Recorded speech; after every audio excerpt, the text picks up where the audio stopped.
Início, pode começar, tá, Amanda? Fica à vontade. Tá bom. Obrigada, viu? Tô com duas telinhas aqui, então tô olhando meio de lado, porque eu quero ver um pouco vocês também, senão ficar falando sozinha é chato. Então, né, eu sou Amanda Fernandes, sou professora na UFSCar, no Departamento de Terapia Ocupacional, também sou professora no PPGTO, oriento mestrado e doutorado lá. Nesse momento, estou fazendo a minha pesquisa de pós-doc na UFRJ, né, no Instituto de Psiquiatria, com um grupo lá, e faço parte da Rede Nacional de Pesquisa em Saúde Mental da Criança e do Adolescente, tá? Eu queria, para começar, vou tentar de verdade cumprir aí os meus 30 minutos, porque é um assunto denso, complexo, enfim, que demanda de tempo, mas a gente pode aprofundar na discussão, tá?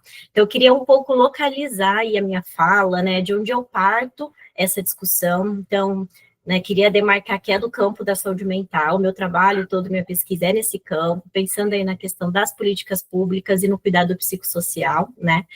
Para mim, não está colocado uma questão nesse debate que a gente vai fazer hoje, o autismo enquanto uma deficiência ou um problema de saúde mental, acho que ele permeia e importa, e os dois campos, né, têm que lidar, né, com as questões que estão aparecendo. Eu defendo muito a construção, né, estou estudando isso, inclusive, para fazer essa defesa pelas construções de modos de cuidado, visando garantia de direito, participação social e a possibilidade desses sujeitos autistas estarem no mundo, né, com equidade, tá? E aí, nesse sentido, eu sou completamente contrária, né, e é isso que eu estou tentando mobilizar, e que bom ter pessoas de diferentes espaços, cenários, para a gente estar muito atenta ao que está acontecendo hoje, porque a gente tem visto muito uso de violência, de institucionalização de crianças em espaços teoricamente de cuidado, de negação de direitos, né, nesses espaços e nas clínicas que são mais clínicas especializadas, exclusivas aí para autismo, como a gente tem visto hoje.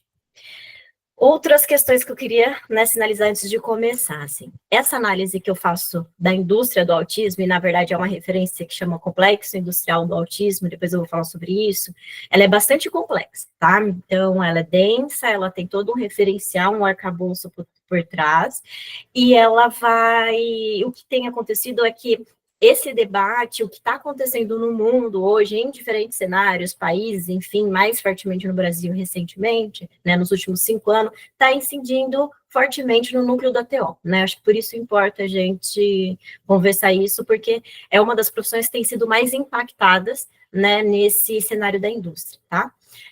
Então, queria dizer que é todo um processo, faz 1 ano que eu estou, né, totalmente debruçada nessa temática, então é um processo muito inicial de construção e reflexão, né, dessa noção aí que eu estou chamando de complexo industrial do autismo, e ele, na verdade, é um referencial que parte de uma análise dos Estados Unidos, né, mas que o que a gente tem analisado nas pesquisas é que ele acaba lançando uma luz para análise do que está acontecendo no contexto brasileiro, lógico, com algumas diferenças, mas também muitas similaridades, tá?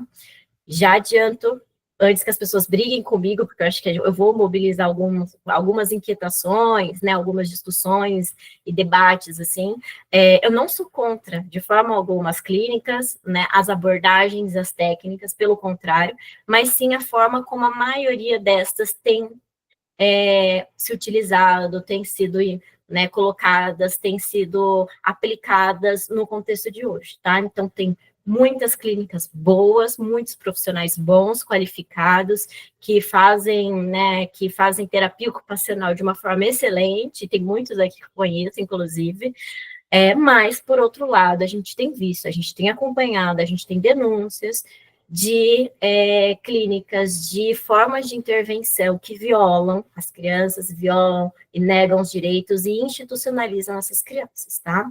Então, é um debate tanto ético quanto político, e eu quero fazer um pouco provocar essa discussão, na verdade, aqui hoje, para a gente, como a Bia falou, iniciar esse debate e ver o que a gente vai fazer e como a gente vai caminhar, tá?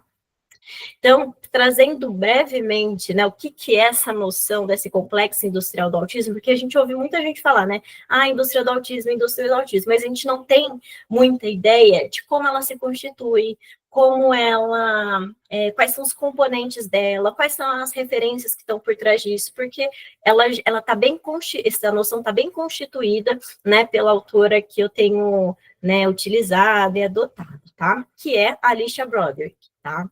Ela é uma pesquisadora, né, nos Estados Unidos, na Montclair, e ela faz estudos, né, ela está na área aí dos estudos críticos sobre deficiência, né, sobre autismo, tá?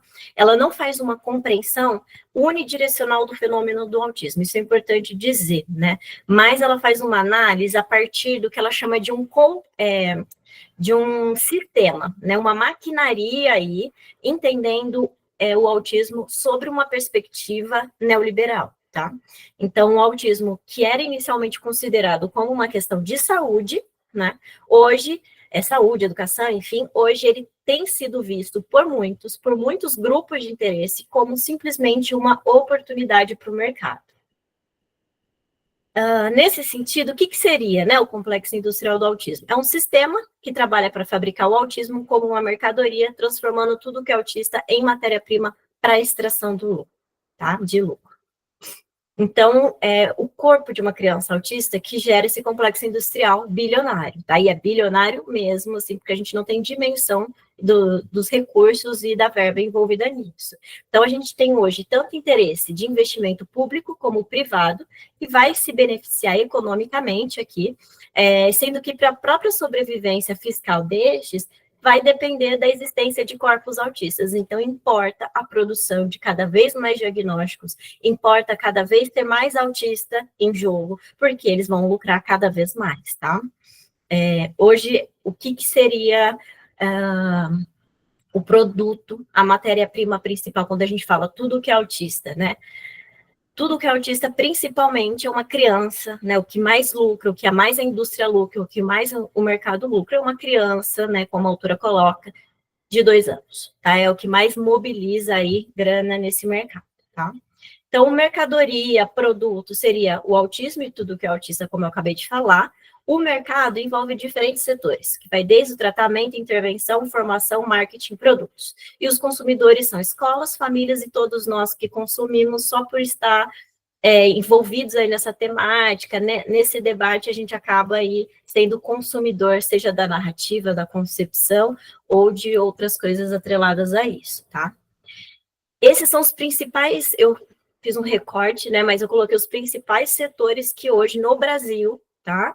A autora traz outros, estão implicados, são setores econômicos que estão implicados aí nesse complexo industrial e que estão lucrando com isso. Então, principalmente serviços de intervenção, né? No Brasil isso é muito forte, hoje lá a coisa da pesquisa, da prevenção, os estudos genéticos é o que mais lucra, né? Pensando aí numa possível cura futura e tudo mais. Além disso, no Brasil a gente tem serviços de diagnóstico, detecção precoce, então centros de diagnósticos sendo criados em diferentes lugares. Os escritórios de advocacia hoje está muito forte, né? Vários produtos para serem consumidos pelos autistas, né? A pesquisa e a formação, a gente não tem ideia, às vezes parece que não, mas tem muitas instituições conveniadas com clínicas, né, lucrando com isso, atrelado, enfim, um financiando o outro e tudo mais. E a mídia e o marketing, são esses os principais setores, e aí quando eu vou localizar TO, a gente vai falar desse principal, que é o serviço de intervenção, tá? Não vou dar muitos exemplos nos Estados Unidos, mas eu só vou dar esse, né, de como isso, porque isso lá virou um grande monopólio, assim, né, essa questão do complexo industrial, principalmente porque lá tem toda uma análise e um monopólio da análise do comportamento aplicado, né, em relação a essa indústria. No Brasil isso se dá de um modo diferente, né, com outras terapias, técnicas, intervenções e abordagens, mas lá é muito predominante, né, a análise do comportamento. E aí, para vocês terem uma ideia da dimensão dessa indústria lá, acho que desde 2019, fazem 6 anos já, tem que dar as contas, sou ruim em conta, tem essa conferência, né, que é uma conferência que reúne os principais investidores de autismo de lá, tá? Quem financia, quem está presente, quem dá apoio a esse evento são os bancos, né? São os bancos, são as seguradoras de saúde, e eles ensinam nessa conferência, que acontece todo ano, né? Como você pode lucrar cada vez mais com a indústria do autismo. Isso está escrito no site deles, se vocês quiserem fazer uma consulta, tá? Para a gente entender como que se opera, como que se constitui o complexo industrial, né, trouxe essa figurinha para tentar resumir aqui que eu organizei para tentar entender um pouco de onde que surge, como que ela ainda fica se consolidando, como que se reproduz, como que isso se fortalece, enfim, eu acho que essa imagem dá algumas pistas para a gente entender, a gente pode se debruçar mais sobre ela depois, tá? Então, na ideia do complexo, né, na noção do complexo industrial do autismo, a gente tem no centro de tudo desse debate, né, o que impulsiona o motor é uma narrativa, uma retórica cultural sobre o autismo. O que seria isso? É uma ideia que vem sendo construída ao longo dos anos sobre o autismo em relação a ele ser algo muito ruim, algo que vai acabar com as famílias, algo que vai destruir as famílias, como um inimigo, um problema, né, e que tem poucas perspectivas futuras. É essa narrativa construída. E quando eu falo que é uma narrativa, ela é adotada, vamos dizer assim, por diferentes contextos, países, pessoas, profissionais, enfim, e hoje tem toda uma reformulação, aí vamos falar de um rebranding, né, que ameniza um pouco essa ideia, mas ainda tem a lógica construída em torno do autismo como um problema, e enquanto um problema, ele precisa de uma intervenção para lidar com esse problema. É isso que move o complexo industrial, tá? E aí, para vocês terem ideia, nos Estados Unidos, quando começou essa discussão muito forte, na década de 80, 90, sobre o autismo, né, tinham panfletos que eram entregues na rua, né, dizendo, olha, o autismo está chegando, ele vai acabar com seu filho, ele vai acabar com sua família, faça algo, né, e aí para isso tinha atrelado, faça análise do comportamento, porque é a única salvação, tá? Então a gente tem essa ideia construída mundialmente sobre o autismo enquanto um problema que precisa de uma intervenção, e isso gera todo um medo, entra a política do medo, né? Gera todo um medo das famílias no sentido do que será do meu filho, um medo do que esperar desse futuro, um medo do que pode acontecer com a gente, e um medo também de ter que institucionalizar essa criança, esse filho, porque antes era a única saída que tinha, né? Então, isso começa também a alimentar um pouco essa lógica, né, que se opera no complexo industrial, e os mercados vão se aproveitar disso também. Junto com a política do medo, a gente tem a política da esperança, e a política da esperança, vocês vão encontrar alguns materiais no Brasil, inclusive, né, sobre isso, que é uma esperança, se eu tenho medo diante, né, de um filho que é autista, o que vai acontecer e tudo mais, mas tem uma esperança de que ele possa chegar o mais próximo da normalidade. É uma esperança de cura, é uma esperança de ele adquirir ou ter comportamentos mais típicos, né? Então, foi construída uma ideia, né, de que as famílias pudessem ter esperança de melhora e de uma normalidade desses filhos. Como? Aí entra a política da verdade, que é a política que, na verdade, é a ciência, e a autora coloca, é muito mais um cientificismo do que uma ciência de fato. Então, é construída toda uma narrativa também baseado, teoricamente, em ciência, onde vai colocar que, ó, você está com medo, você pode ter esperança do seu filho melhorar, mas a única esperança e saída é a análise do comportamento aplicado, né? Isso é a lógica operante que ocorre de onde surgiu essa ideia no contexto dos Estados Unidos, tá? A gente tem que ainda estudar muito, avançar muito para entender essa operação no cenário brasileiro, tá? Mas é por aí que caminha a ideia. No Brasil, esse fenômeno, como eu falei nesse debate, ainda é muito inicial, complexo, e vai envolver elementos que vão estar interconectados, e a gente vê fortemente a incidência desse fenômeno de 2019, a partir de 2019 até atualmente, né? Quais são, vamos dizer, não componentes, acho que vai setores mesmo, quais são os setores que estão sendo afetados, implicados aí com esse complexo industrial, como isso tem, né, emergido no Brasil? A gente vê muito no campo das políticas, né? Então a gente tem uma proliferação de projetos de lei sobre autismo nas diferentes esferas legislativas. Então, para vocês terem uma ideia, tem mais de 300 proposições legislativas na Câmara dos Deputados, nesse momento, sobre autismo. Muitas equivocadas, muitas duplicadas, muitas reproduzindo política, muitas achando que ainda não existe uma política, e muitas que não têm sentido nenhum, tá? E algumas avanços são interessantes, mas é minoria.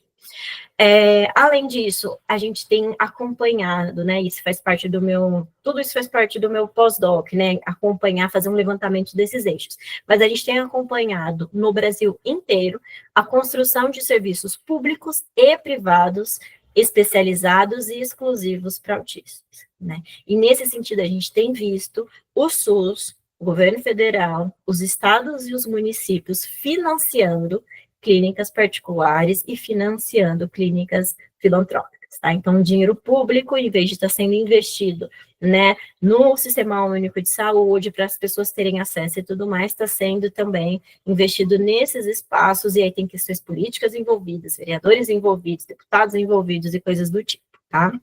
Além disso, um outro eixo, um outro setor de análise é a questão da formação dos profissionais e de pais, e tecnologias específicas para rastreamento e tratamento, né? Então, como eu falei, nos Estados Unidos já virou um monopólio a questão da análise do comportamento. No Brasil, isso ainda é mais pulverizado, né? Está muito forte a análise do comportamento, mas a gente vê, principalmente no nosso núcleo, por exemplo, uma predominância da integração sensorial, né? No bolo da questão das intervenções e tecnologias de intervenção. E coloquei a setinha nos dois, porque eu acho que é esses dois aqui que vai estar mais implicado no contexto da TO. E, por último, a oferta no mercado privado de vários produtos para consumo de pessoas autistas e estratégias de marketing, tá? Imagens para vocês terem uma ideia. Aqui é um candidato a vereador de São Carlos, tá? Apareceu isso para mim hoje, assim, no meu Instagram. Então, ele fala que ele já destinou 2,4 milhões só para pai de São Carlos, né? E que ele pretende continuar fazendo isso, né, caso ele for reeleito. Então, a gente tem visto hoje, por conta das eleições municipais, campanhas fortemente usando, né, e fazendo de palanque aí a temática do autismo, tá? Como eu falei dos centros especializados, exclusivos para autistas, aqui é um que chama Te Acolhe, lá no Rio, eu fui lá ver esse centro, fica num município de 25 mil habitantes, tá? E foi um centro que foi construído quando tinha, quanto que era mesmo? Pouco mais de 40 autistas diagnosticados, reconhecidos no município. Aí criou um centro desse tamanho, com essa estrutura, né, a partir de uma lei municipal que eles tiveram que construir, porque não tinha nenhum serviço desse tipo, desse porte, na legislação, né, do SUS, na legislação nacional, enfim. Então, é um equipamento que foi criado só para autista no município de 25 mil habitantes e com essa estrutura, tá? E que tem uma verba imensa colocada aí. E tem vários outros no Brasil todo, com financiamentos diversos. Do lado é um print também sobre a questão dos advogados, que eu falei, né? Então, tem muitos advogados oferecendo cursos para advogados, para poder lucrar com essa indústria, e né, tem um dos slogans, assim, que um deles colocam se você ainda não entrou no mercado do autismo, você está deixando dinheiro na mesa, então, por favor, entre logo, vamos aproveitar disso, né? E, gente, formação, vocês devem ver diariamente propagandas aparecendo para vocês, de formações variadas sobre autismo. Tem até graduação, como é o caso dessa que eu coloquei, acompanhamento do transtorno do espectro autista, enfim, e muitas famílias estão entrando aí nessa onda das formações para poder ajudar seus filhos. Quais são as implicações desse cenário para a terapia ocupacional, tá? São três, não é que são, né? Eu estou tentando localizar, entender, né, esse problema onde ele está colocado em alguns eixos, assim, até o momento, o que a gente consegue identificar, o que as nossas pesquisas, né, aqui no mestrado, no doutorado e no meu pós-doc tem mostrado, é que esse cenário, ele está implicando em 3 eixos de análise quando a gente pensa na terapia ocupacional. O primeiro é na formação, o segundo é no mercado de trabalho, em relação às intervenções, às clínicas e tudo mais, e o terceiro é em relação às condições de trabalho dos trabalhadores que estão nesses espaços, tá? Então, eu tenho me debruçado mais na análise desses 3, e certamente a gente precisa e vai precisar cada vez mais desenvolver e avançar sobre isso, porque é uma temática que não vai acabar no ano que vem, tá?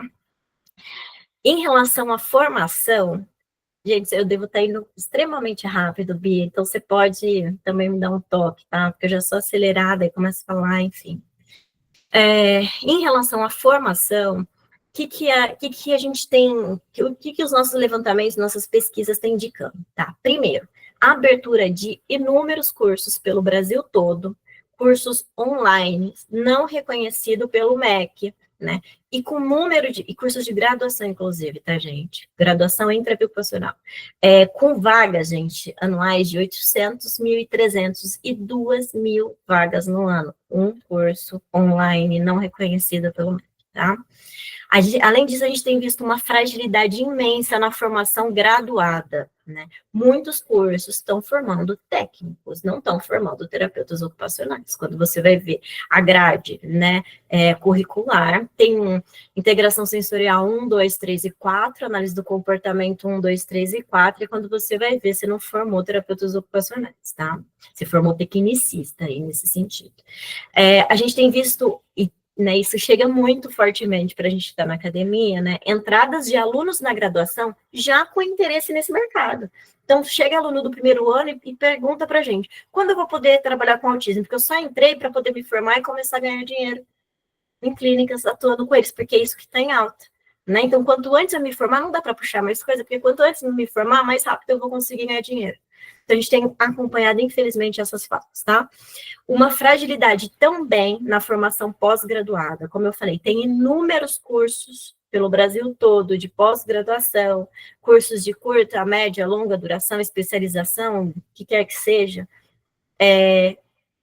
que, se a gente for ver, as pessoas estão ali só para ter um certificado para atuar no espaço, porque às vezes o espaço pede, né, a clínica pede, mas que tem uma qualidade muito ruim de conteúdo, professores que não têm sequer a formação ali na área, né, e além disso, a modalidade deles é quase 100% das vezes remoto, às vezes a pessoa nunca esteve com uma criança autista e sai com um certificado, né, para atuar com essa população, com uma técnica abordagem XYZ, tá?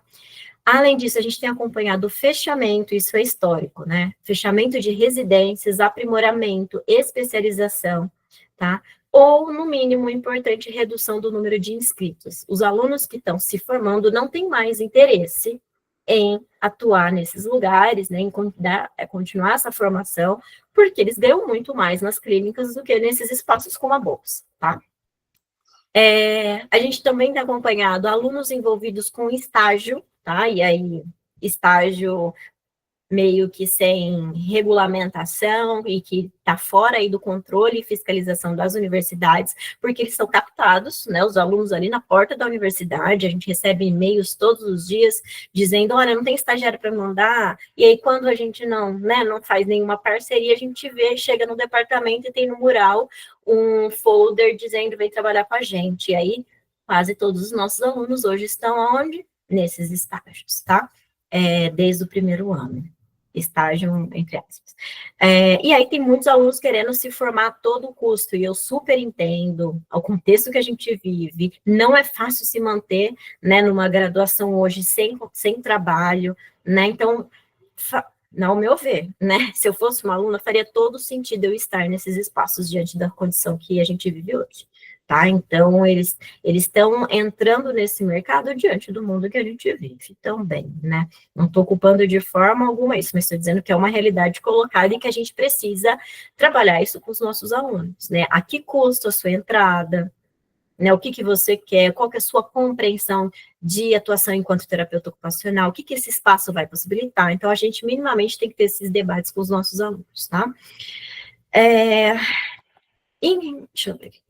Esse é um exemplo, a Abrato deve estar super por dentro, né, porque inclusive a Abrato Nacional teve nesse debate, que é um exemplo da questão da formação, né, que a Federação Nacional, né, das APAES, recentemente soltou um edital de curso de graduação de TO, sendo que ele era uma carga horária bem reduzida, né, com menos anos, e eram para profissionais que já eram formados na saúde, né, já eram graduados, porque diminuiria o tempo, e a ideia, gente, assim, vou por hipótese, né, mas a ideia por trás a gente sabe que é porque não tem TO nas APAES mais. Os TOs ganham muito pouco nesse espaço, né? Então, interessa mais estar na clínica. E como tem uma disputa por TO no mercado, né, a ideia é que eles possam formar profissionais para também já ter alguma ligação ali e eles estarem nas APAES, né?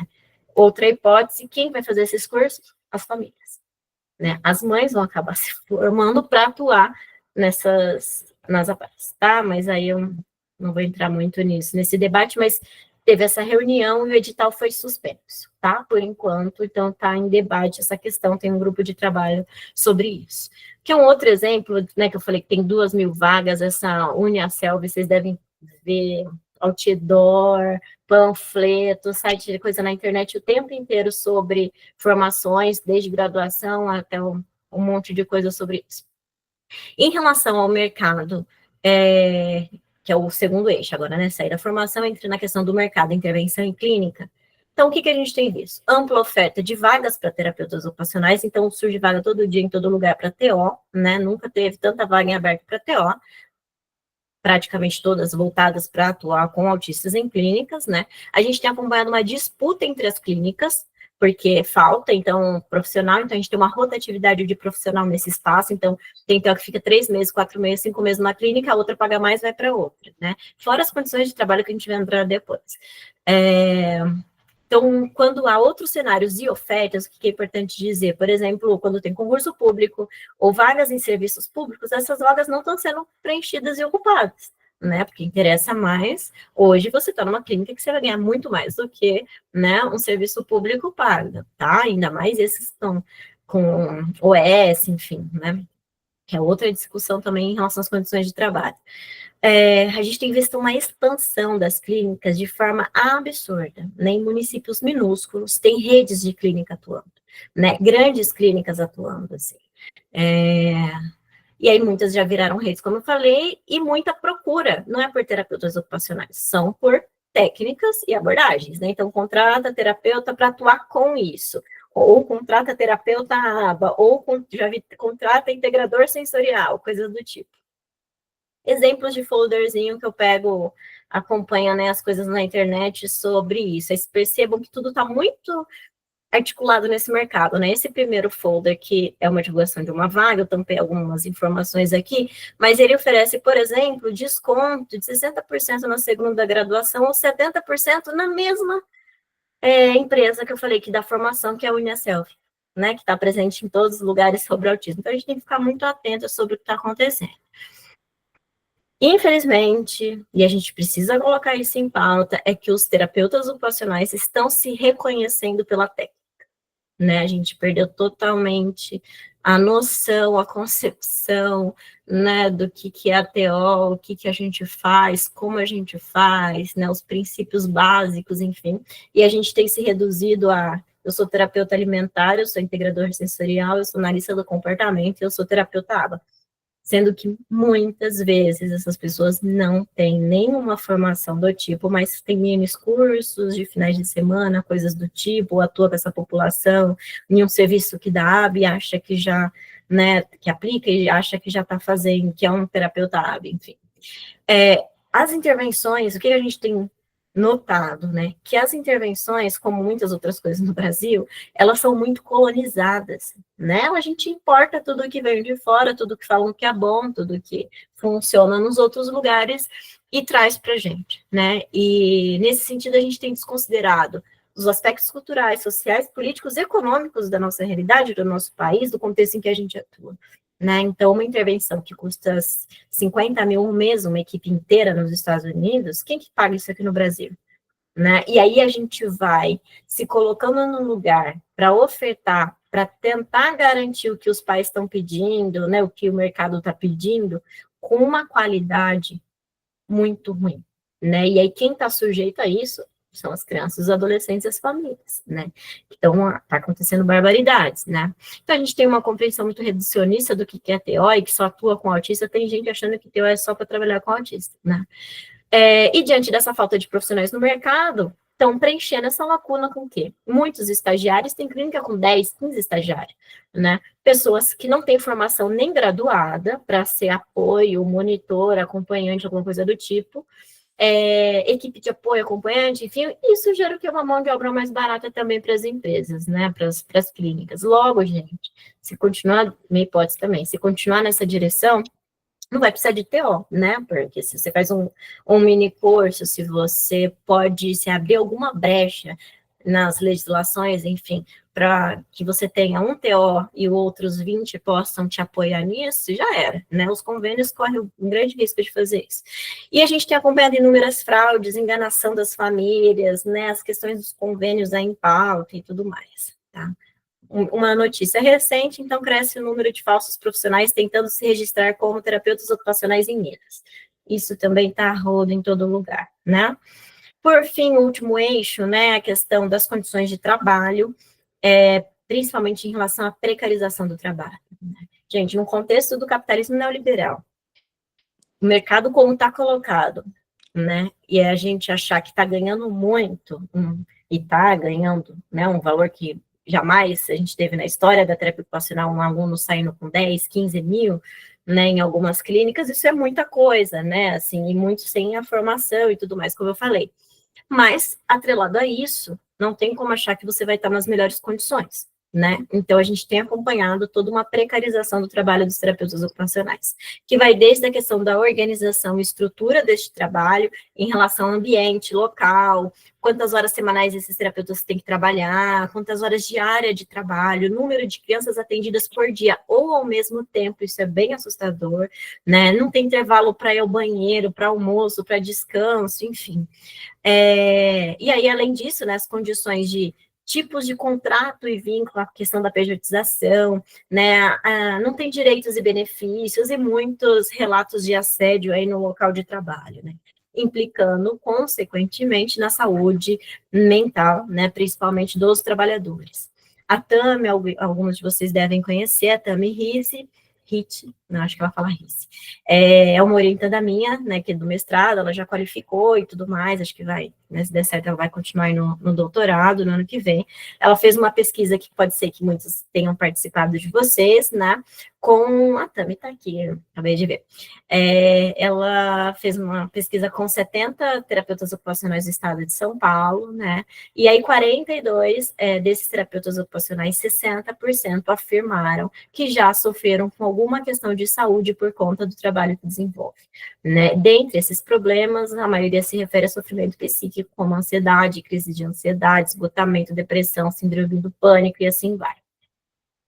Esse é um artigo que está no pré-print, mas também a gente submeteu, colocou no pré-print, enfim, por conta, né, da contemporaneidade, da urgência do tema, então ele está em fase final de análise, então a gente espera que em breve, né, o artigo final seja publicado e compartilhado aí com todo mundo. Muitos devem ter tido acesso a esse pré-print, que é Terapeutas Cansados da Precariedade do Trabalho, a Precariedade da Assistência da Indústria. Foi um primeiro artigo mais exploratório, assim, onde a gente se deparou com a questão do Instagram, né, dos terapeutas cansados, e resolvemos começar por aí algumas análises. Juro que eu termino agora. Tentei falar mais, não dá, né? Questionamento para a gente pensar e disparar a discussão, né? Além desses eixos que as meninas pensaram. De fato, porque tem gente muito equivocada aí, enfim. Mas, de fato, está havendo uma valorização profissional? Porque eu escuto isso, né? Nossa, a gente tem que agradecer esse mercado, porque está havendo muita valorização profissional. É uma valorização do terapeuta ocupacional? Ou é uma valorização de quem tem alguma aproximação, experiência mínima com integração sensorial, ABA e outras, tá? Quais são as nossas perspectivas? Quais são as perspectivas futuras para os terapeutas ocupacionais brasileiros? Por qual caminho a gente quer seguir?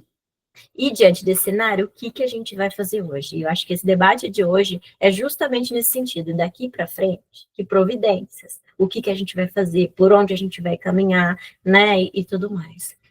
E não menos importante de forma alguma, mas eu tinha que dar um recorte para minha fala de hoje, mas é algo que me importa muito, e a minha preocupação, foco de análise é muito mais, tem sido, né, pelo campo que eu estou, enfim, muito mais pautada nisso, como a gente tem proposto o cuidado aos autistas e sua família hoje, sobre qual ética e princípio profissional a gente tem atuado com eles, né? Porque, gente, eles que estão sofrendo, né? Eles que são o produto desse mercado, eles que são a mercadoria, né? Então, o que que a gente está fazendo com esses sujeitos, tá? E quais são os reais interesses dessas intervenções? É a saúde deles, é a educação, é a melhora, é a qualidade de vida, é o quê? Ou é simplesmente uma questão de mercado, tá? É isso, esse é meu e-mail, quem quiser me escrever, quem quiser conversar, enfim, estou super disponível, espero de verdade ter contribuído aí com vocês nessa discussão e para levantar pelo menos algumas inquietações, tá? Porque eu acho que é isso, é um debate difícil, né? Nem sempre a gente quer ouvir umas coisas duras dessa, mas é necessário, não tem como a gente fugir, e estou aqui disponível para a gente poder conversar e lidar com esse problema que não é meu, mas é nosso, né? E a gente precisa tocar aí, tem muita coisa para fazer. Desculpa, me alonguei no tempo, né? Tentei, juro. Quanta gente conhecida. Oi, Paloma. A Nana também tá. Minhas ex-alunas. Vou passar, Beatriz. Amanda, muito obrigada. Nossa, foi perfeita a sua fala. Acho que você conseguiu passar por tudo que a gente foi pensando, né, em abordar nos eixos, assim, de discussão. Então, te agradecer muito, porque acho que foi uma excelente fala disparadora para o que a gente vai pensar e propor hoje, né, com todo mundo aqui. Então, muito obrigada mesmo, tá, por todo o seu cuidado aí com a apresentação e compartilhar tudo que você vem estudando. Muito obrigada. Lara, você quer falar um pouquinho de como que a gente vai organizar aqui agora? Porque a ideia, gente, é que a gente faça, de fato, uma roda de conversa. Então, a Amanda veio nesse sentido de poder disparar a discussão, trazer pontos de reflexão, né? É uma TO que tem estudado o tema, então super referência nisso para a gente. E agora a ideia é que a gente possa, como TOs, começar a conversar sobre isso, né? Que acho que tem impactado aí a atuação de muita gente e a profissão como um todo, tá bom? E a gente pensou numa dinâmica, porque estamos com muitas pessoas, né? Ô, Bia, só lembrando que você falou que você ia parar de gravar na minha fala, não era? Para não disponibilizar? Isso é verdade, Amanda. Eu já vou parar de gravar, porque qual que é a ideia, gente? Como a gente vai fazer uma roda de conversa, a gente quer que todo mundo fique muito à vontade para poder trazer suas realidades, o que vive. A gente pensou em não gravar essa parte da roda de conversa. Então, quem está assistindo, né, quem vai assistir posteriormente, a gente decidiu gravar só a fala da Amanda, tá bom? Então, eu vou encerrar agora para a gente poder ir para a segunda parte agora da roda de conversa. Isso. E é importante que o que a Amanda foi falando tem muito, né, a ver com os comentários que vocês colocaram lá no Forms. Então, acho que está muito alinhado e é um pouco do que a gente... Porque, assim, veio muita coisa no Forms, e aí tá até o Tiago e a Anne. Cadê o Tiago e a Anne? Vou finalizar aqui, tá bom, Lara? Só um minutinho. Nem vi que você estava finalizando. Vou finalizar e a gente já inicia. Tô por aqui, Lara.